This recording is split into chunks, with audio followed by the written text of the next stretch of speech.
Friends, आज की video में मैं आपको कार्तिक मास की सभी कहानियां सुनाऊंगी। कार्तिक स्नान में ये सभी कहानियां सुनी जाती हैं। तो देखिए, कहानी सुनने के लिए हम गेहूं के दाने या तो जौ के दाने भी आप हाथ में ले सकते हैं और फिर हम कहानी शुरू करेंगे। तो सबसे पहले हम लोग गणेश जी की कहानी कहेंगे। एक बुढ़िया माई थी, गणेश जी की पूजा करती थी। रोज गणेश जी बनाती, रोज गल जाते। एक सेठ का मकान बन रहा था। वो बोली, हे कारीगर, मेरे पत्थर के गणेश जी बना दो। कारीगर बोले, जितनी देर में तेरे गणेश जी बनाएंगे उतनी देर में तो हमारी दीवार बन जाएगी। बुढ़िया बोली, राम करे तुम्हारी दीवार टेढ़ी हो जाए। उनकी दीवार टेढ़ी हो गई। जो भी चीने उसी को ढा दें, जो भी चीने उसी को ढा दें। इस तरह करते करते शाम हो गई। शाम को सेठ जी आया। उसने कहा कि आज कुछ भी काम नहीं किया। वो कहने लगे कि एक बुढ़िया आई थी, वो कह रही थी कि मेरे पत्थर के गणेश जी घड़ दो। हमने नहीं घड़ा। उसने कहा कि तुम्हारी दीवार टेढ़ी हो जाए। सेठ जी ने कहा कि मुझे बुढ़िया के पास लेके चलो। सेठ जी ने बुढ़िया से कहा कि हे बूढ़ी माई, हम तुम्हारे सोने के गणेश जी घड़वा देंगे, हमारी दीवार सीधी करा दो। सेठ ने बुढ़िया को सोने के गणेश जी घड़ा कर दिए। सेठ की दीवार सीधी हो गई। जैसे सेठ की दीवार सीधी की, वैसे ही इस कहानी को कहते सुनते हुकारा भरते सभी के सब कार्य सीधे करना। इसके बाद लक्ष्मी जी की कहानी सुनेंगे। तो चलिए कहानी शुरू करते हैं। एक ब्राह्मण था, रोज पीपल में जल चढ़ाता था। पीपल में से लड़की की आवाज आती कि पिताजी, मैं तुम्हारे साथ चलूंगी। ब्राह्मण सूखने लगा। ब्राह्मणी बोली, क्यों सूखते जा रहे हो? ब्राह्मण बोला, पीपल में से एक लड़की कहती है कि पिताजी मैं तुम्हारे साथ चलूंगी। ब्राह्मणी बोली, कल उसे भी ले आना। जहाँ 6 लड़कियां हैं वहां 7 हो जाएंगी। दूसरे दिन ब्राह्मण उसे ले आया। उस दिन आटा मांगने गया तो थैला भर भर के आटा मिला। माँ आटा छानने लगी तो वह लड़की बोली, माँ मैं आटा छानूंगी। माँ बोली, ना बेटी, धोली हो जाएगी, मैं छान लूंगी। वह नहीं मानी, बोली मैं आटा छानूंगी। आटा छानने लगी तो परात भर गई। खाना बनाने लगी माँ तो बोली, माँ मैं खाना बनाऊंगी। माँ बोली, ना बेटी, उंगली जल जाएगी। ना, मैं ही बनाऊंगी। रसोई में गई, 36 प्रकार के भोजन बनाए, सबको पेट भर भर के खिलाया। और दिन तो सारे भूखे ही रह जाते थे। उस दिन पेट भर भर के सबने खाया। भाई आया, जीजी मुझे तो भूख लगी है, रोटी खाऊंगा। बहन सूखने लगी, सबने खा लिया, तब कहाँ से खिलाऊंगी? बेटी बोली, माँ क्या बात है, तेरा मामा आया है और रोटी खाएगा। वो रसोई में गई, 36 प्रकार के भोजन ला कर दिए। मामा को जिमा दिया, जीजी ऐसा भोजन तो पहले कभी नहीं खाया जैसा मैंने आज खाया। भाई, तेरी भांजी ने बनाया है, उसने बनाया है, मामा ने खा लिया। शाम हो गई, बोली माँ शाम का दिया जला दो। अब रात हो गई, बोली माँ कोठे में सोऊंगी। माँ बोली, ना बेटी, रात को डर जाएगी, कोठे में नहीं सोना। बोली, ना माँ, मैं तो कोठे में ही सोऊंगी। जाकर कोठे में सो गई। आधी रात को उठी, चारों तरफ आंख मारी, धन ही धन हो गया। जाने लगी। हर पड़ोस का बूढ़ा ब्राह्मण बैठा था। बोला, बेटी कहाँ चली? बोली, मैं तो लक्ष्मी माता हूँ, इस ब्राह्मण देवता की दरिद्रता दूर करने आई थी, दरिद्रता दूर करा दी। अगर आपको भी अपनी दरिद्रता दूर करानी है तो आप भी बता दो। अब पड़ोसी जो ब्राह्मण थे उनके घर की तरफ भी देखा तो उनका घर भी धन से भर गया। सुबह उठी तो सब ढूंढ पड़ गई, पावनी बेटी कहाँ गई, पावनी बेटी कहाँ गई? पड़ोसी ब्राह्मण बोला, वो तो लक्ष्मी माता थी, तुम्हारे साथ साथ मेरी दरिद्रता भी दूर कर गई। जैसे लक्ष्मी माता ने उन सब की दरिद्रता को दूर किया, वैसे ही इस कहानी को कहते सुनते हुकारा भरते सबकी दरिद्रता दूर करना और हे लक्ष्मी माता सब पर अपनी कृपा दृष्टि बनाए रखना। इसके बाद हम तुलसी जी की कहानी सुनेंगे। कार्तिक महीने में सब औरतें तुलसी माता को सींचने जाती थी। सब तो सींच कर घर आ जाती, परंतु एक बुढ़िया आती और तुलसा जी से कहती कि हे तुलसी माता, सत की दाता, मैं तेरा बिरला सींचती हूँ, मुझे बहू दे, पीले रंग की धोती दे, मीठा मीठा ग्रास दे, बैकुंठ का बास दे, चटके की चाल दे, अच्छी सी मोत दे, चंदन की काठ दे, अच्छा राज दे, दाल भात का खाना दे, 11 की मोत दे, कृष्ण जी का कांधा दे। तब तुलसी माता यह सुनकर सूखने लगी तो भगवान ने कहा, हे तुलसी, तुम क्यों सूख रही हो? तुलसी माता ने कहा कि मेरे मन की मत पूछो। तब भगवान बोले कि अगर मैं तुम्हारे मन की नहीं पूछूंगा तो कौन पूछेगा? तब तुलसी माता ने कहा कि एक बुढ़िया रोज आती है और यही बात कह के जाती है, परंतु मैं सब बात तो पूरी कर दूंगी, लेकिन कृष्ण जी का कांधा कहाँ से लाऊंगी? तो कृष्ण भगवान बोले कि जब वह मरेगी तो अपने आप कांधा दे आऊंगा। कुछ दिनों बाद बूढ़ी माई मर गई। सारे गांव वाले इकट्ठे हो गए और बुढ़िया को ले जाने की तैयारी करने लगे। बुढ़िया इतनी भारी हो गई कि किसी से भी नहीं उठी। तब सबने कहा कि इतनी पूजा पाठ करती थी, पाप नष्ट होने से की माला फेरती थी, फिर भी इतनी भारी हो गई। बूढ़े ब्राह्मण के वेश में भगवान आए और सबसे पूछा कि भीड़ क्यों लगी है। तब एक आदमी बोला कि यह बुढ़िया मर गई है, पापनी थी, इसलिए किसी से भी नहीं उठ रही है। तो भगवान ने कहा कि मेरे को एक बार इसके कान में कुछ कहने दो तो यह उठ जाएगी। तब भगवान ने कान के पास जाकर कहा कि हे बूढ़ी माई, मन की बात निकाल ले, पीताम्बर की धोती ले, पीला पीला ग्रास ले, बैकुंठ का बास ले, चटके की चाल ले, चंदन की काठ ले, झालर की झनकार ले, दाल भात को जीम ले, कृष्ण जी का कांधो ले। फिर यह बात सुनकर बूढ़ी माई हल्की हो गई। भगवान जी अपने कंधे पर लेकर गए। आखिरी में उसकी मुक्ति हो गई। हे तुलसी माता, जैसी उस बुढ़िया की मुक्ति हुई वैसी इस कहानी को कहते सुनते हुकारा भरते सबकी मुक्ति कराना। इसके बाद हम पीपल पथवारी की कहानी सुनेंगे। एक गुजरी थी, उसने अपनी बहू से कहा तू दूध दही बेच कर आ। तो वह दूध दही बेचने चली गई। कार्तिक का महीना था, वहां पर सब औरतें पीपल सींच रही थी। वह भी वहां जाकर बैठ गई और औरतों से पूछने लगी कि तुम क्या कर रही हो। औरतें बोली हम तो पीपल की पथवारी सींच रहे हैं। उसने पूछा इससे क्या होगा। औरतों ने जवाब दिया इसके करने से अन्न धन मिलेगा, बरसों का बिछड़ा हुआ पति मिल जाता है। उस गुजरी ने कहा कि तुम तो पानी से सींच रही हो, मैं दूध और दही से सींचूंगी। उसकी सास जो भी दूध दही बेचने के लिए जाती वो जाकर पीपल पथवारी को सींच आती। सास रोज कहती कि दूध दही बेचकर पैसे ला कर दे। तो उसने कहा कि जब कार्तिक का महीना पूरा हो जाएगा तब मैं पैसे ला कर दे दूंगी। और कार्तिक का महीना पूरा हो गया। पूनम के दिन गुजरी पथवारी के पास जाकर पीपल पथवारी के पास जाकर धरना दे के बैठ गई। पीपल ने पूछा कि तू यहाँ क्यों पड़ी है। उसने कहा मेरी सास दूध दही के पैसे मांगेगी। पीपल ने कहा मेरे पास पैसे नहीं है, ये भाटे डंडे पान पत्ते पड़े हैं, ये ले जा और गुल्लक में रख दियो। गुजरी वो ले गई और ले जाके गुल्लक में रख दिए। सास आई, सास ने पूछा पैसे लाई। तो गुजरी ने कहा कि मैंने पैसे गुल्लक में रख दिए हैं। जब सास ने गुल्लक खोली तो देखा कि गुल्लक में तो हीरे मोती जगमगा रहे हैं, पत्तों का धन बन गया। सास बोली कि बहू इतना पैसा कहाँ से ले आई। बहू ने आकर देखा तो धन भरा पड़ा है। तब गुजरी ने कहा सासू जी मैंने तो 1 महीना दूध दही से पीपल की पथवारी सींची है और मैंने उससे धन मांगा तो उसने मुझे भाटे डंडे पत्ते दे दिए और कहा कि जाकर गुल्लक में रख देना। वही सारे भाटे डंडे पत्ते हीरे मोती बन गए। तब सासू जी ने कहा कि अब की बार मैं भी पथवारी सींचूंगी। सासू जी क्या करती, दूध और दही तो बेच आती, बाद में हांडी को धोकर पथवारी पर चढ़ा देती। कार्तिक का महीना पूरा हो गया। सास बहू से बोली कि मेरे से पैसे मांग। बहू बोली कभी बहू भी सास से पैसे मांगती है।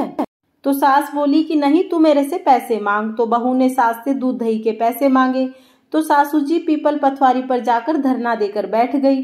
डंडे पत्ते पान भाटे उसे भी दे दिए पीपल ने, लाकर उसने गुल्लक में रख दिए। फिर बहू ने गुल्लक खोलकर देखा तो उसमें कीड़े मकोड़े बिलाव चल रहे थे। गुजरी ने सास से कहा कि ये क्या है। सास बोली कि पथवारी ने पीपल पथवारी ने तुम्हें तो अन्न धन दिया था और मुझे कीड़े मकोड़े दिए। तब सब बोले कि बहू तो सत की पथवारी सींचती थी और सासू माँ तो धन की भूखी पथवारी सींचती थी। इसलिए हे पथवारी माता जैसे बहू को दिया वैसे सबको देना, जैसे सासू जी को दिया वैसे किसी को मत देना, जैसे बहू के साथ किया वैसे इस कहानी को कहते सुनते हुकारा भरते सबके साथ करना। इसके बाद हम लपसी तपसी की कहानी सुनेंगे। एक लपसी एक तपसी था। तपसी तो भगवान की तपस्या करता था और लपसी 1.25 सेर की लस्सी बनाकर भगवान को भोग लगाता और लोटा हिलाकर जीम लेता। एक दिन दोनों लड़ने लगे। लपसी बोला कि मैं बड़ा हूँ और तपसी बोला कि मैं बड़ा हूँ। इतने में नारद आ गए और पूछा कि तुम क्यों लड़ रहे हो। लपसी बोला कि मैं बड़ा हूँ और तपसी ने कहा कि मैं बड़ा हूँ। तपसी बोला कि मैं सारे दिन भगवान की पूजा करता हूँ। नारद जी बोले कि मैं तुम्हारा फैसला कर दूंगा। दूसरे दिन तपसी नहाकर आने लगा तो नारद जी ने 1.25 करोड़ की अंगूठी उसके सामने फेंक दी। उसने आंख खोलकर देखा तो 1.25 करोड़ की अंगूठी दिखी। तब तपसी ने वह अंगूठी उठाकर बगल के नीचे दबा ली और तपस्या करने लगा। लपसी सुबह उठकर नहाकर 1.25 सेर लस्सी बनाकर भगवान को भोग लगाकर लोटा हिलाकर जीमने लगा। इतने में नारद जी आए और दोनों को बिठाया।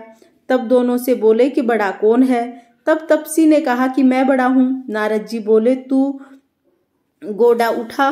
गोडा उठाया तो 1.25 करोड़ की अंगूठी निकली। तब नारद जी बोले कि ये अंगूठी तो तूने चुराई है, इसलिए तेरी तपस्या भंग हो गई, इसलिए लपसी बड़ा है। तपसी बोला कि महाराज मेरी तपस्या का फल कैसे मिलेगा? तो नारद जी बोले तेरी तपस्या का फल कार्तिक नहाने से मिलेगा। फिर नारद जी बोले कि सबकी कहानी कहकर तेरी कहानी ना कहे तो कार्तिक का फल खत्म हो जाएगा, इसलिए जब भी कार्तिक स्नान करें लपसी तपसी की कहानी जरूर सुने। इसके बाद हम गंगा जमुना की कहानी कहेंगे। एक गंगा थी, एक जमुना थी, दोनों एक साहूकार के खेत में से जा रही थी।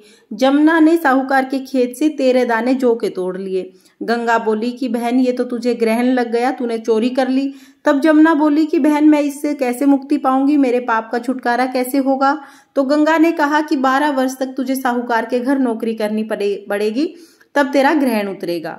बाद में जमुना साहूकार के यहाँ गई और बोली कि मुझे नौकरी पर रख लो, मैं तुम्हारे घर के सारे काम करूंगी परंतु 4 काम नहीं करूंगी।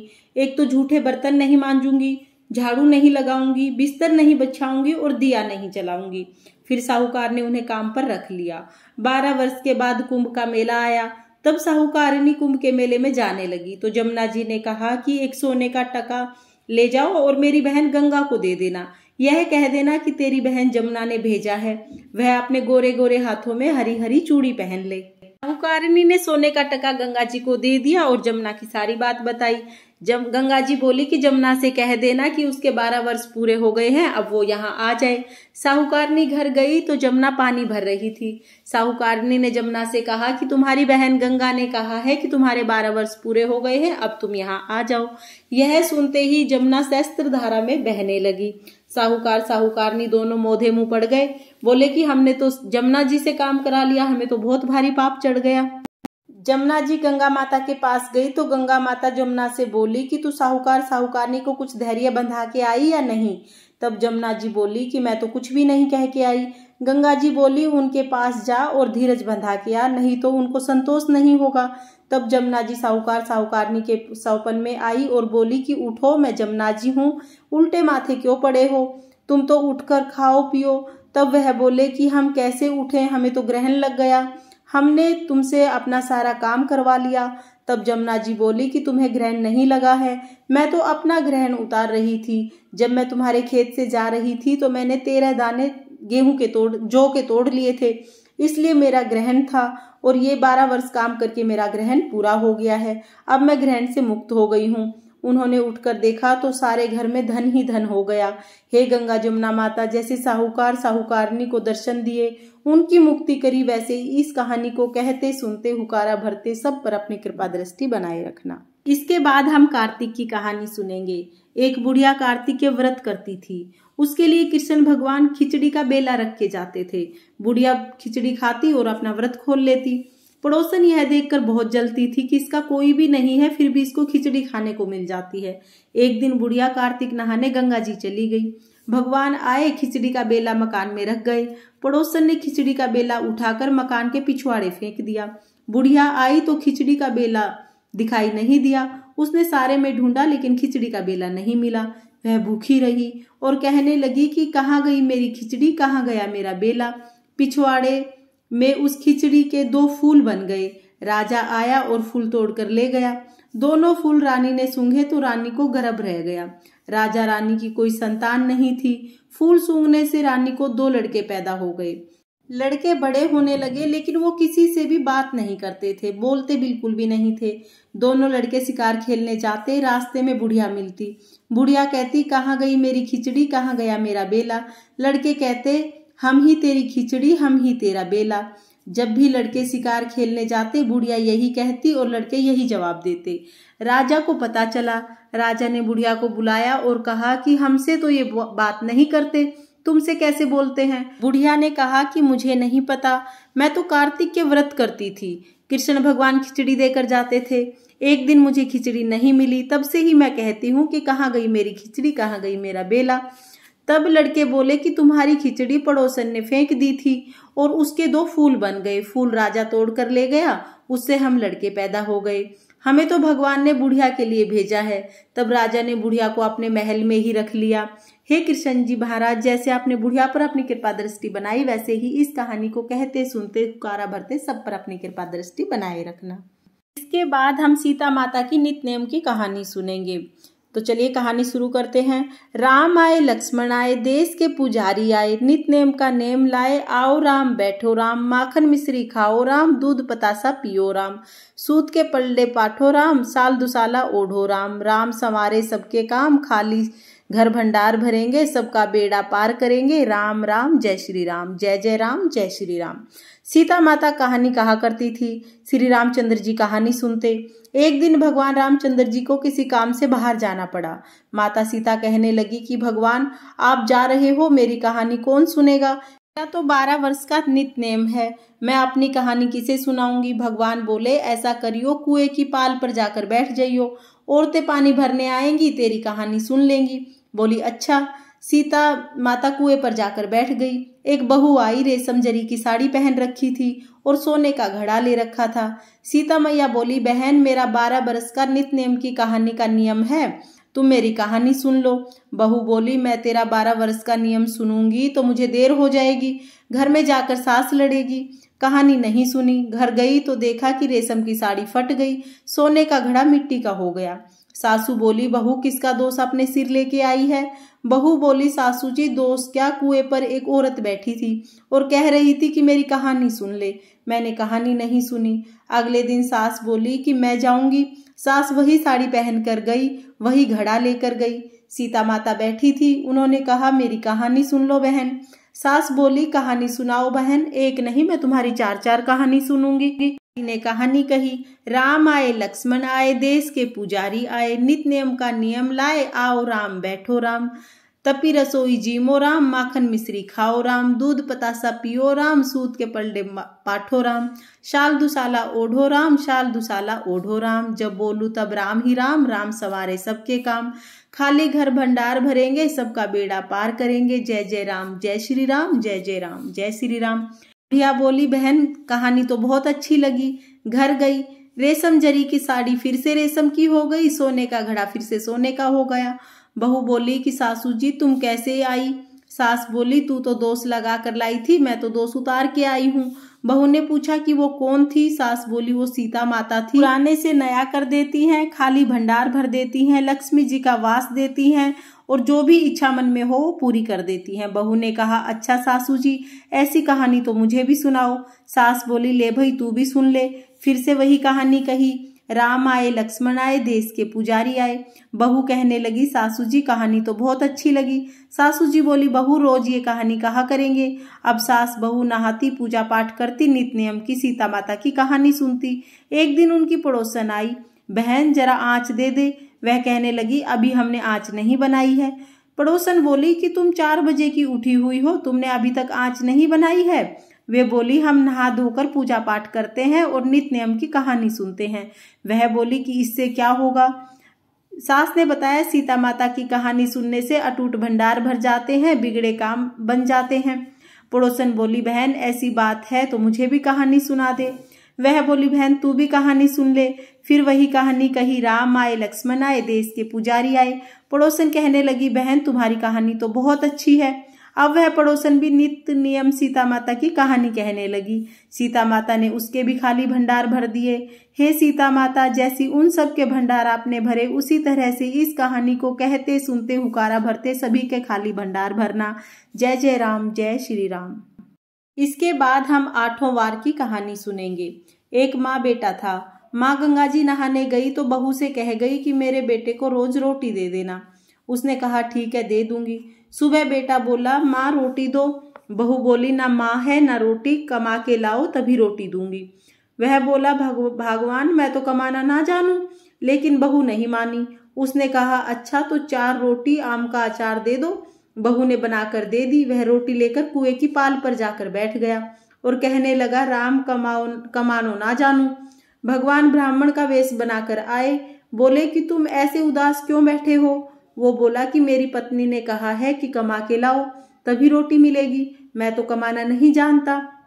अब ब्राह्मण के रूप में जो भगवान थे वो बोले भैया कमाना तो मैं भी नहीं जानता, हाँ मैं 8वां वार का नाम जानता हूँ जिससे मेरे अटूट भंडार भर गए हैं।